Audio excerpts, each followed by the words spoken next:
সে নবীর ঘরানা। ইমাম জৌজি আলাইহির রহমার বর্ণিত আরেকটা হাদিস না বললেই নয়। যখন আমিরুল মুমিনিন আবু বকর সিদ্দিক মিম্বরে রাসূলে বসা জুমার দিন, ইমামে হাসানকে নিয়ে শের খুদা আলী যখন গিয়েছেন নামাজ পড়তে, ইমামে হাসানে মুজতাবা আলাইহিস সালাম তিনি বলতে লাগলেন আবু বকর সিদ্দিকের দিকে তাকিয়ে, আমার নানার মিম্বরে আপনি কি করছেন, নামেন।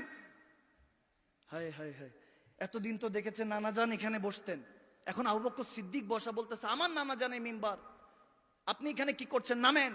আবু বকর সিদ্দিক এই কথা শোনার সাথে সাথে হাত জোর করে ফেললেন। শের খুদা আলী আটকালেন ইমামে হাসানকে, হাসান বড়, উনি মুরব্বী বয়স্ক, এরকম করা যাবে না।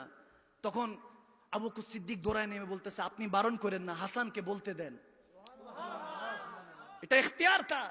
দৌড়ায় আসলো, বলতেছে আবু বকর সিদ্দিক মিম্বর থেকে নেমে ইমামে হাসানকে বলতেছেন, হাযা হাদিসুন সহিহ। ইমাম জৌজি আলাইহি রহমান সবাই মানে, দেওবন্দের আলেমরাও নাকি মানে, তিনি বলছেন, হায় হায় হায়, বলতেছেন যে ইমামে হাসানের হাত ধরে, শাহজাদা হাসান, হ্যাঁ সবকিছু আপনার নানার, এই জায়নামাজ আপনার নানার, এই মিম্বার আপনার নানার, সুবহানাল্লাহ বলবেন না। তবে এদিকেও তাকান, এই গোলামটাও তো আপনার নানার। হায় হায়, এরপর সুবহানাল্লাহ কয় না মুসলমান, এই গোলামটাও তো আপনার নানার। তখন ইমামে হাসান ছোট বয়সে 6 বছর, আস্তে আস্তে বলতেছে, আপনি আমার নানার, আচ্ছা তাহলে আপনি এই নানার মিম্বরে বসেন। সুবহানাল্লাহ বলেন না।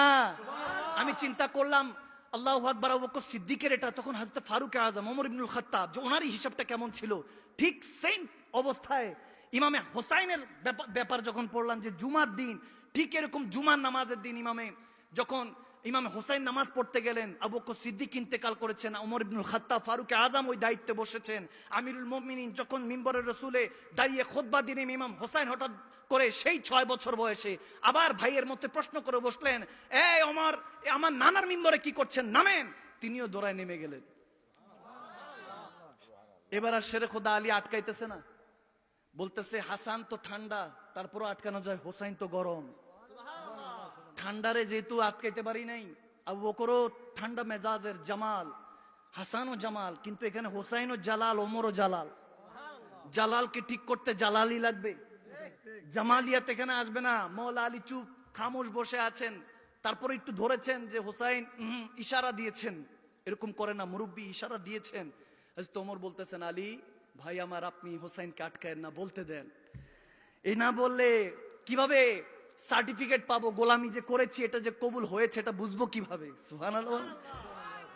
হায় হায় হায় হায়, বলতেছে আমার নানার মিম্বর, আপনি নামেন ওমর, আপনি এখানে কেন বসেছেন।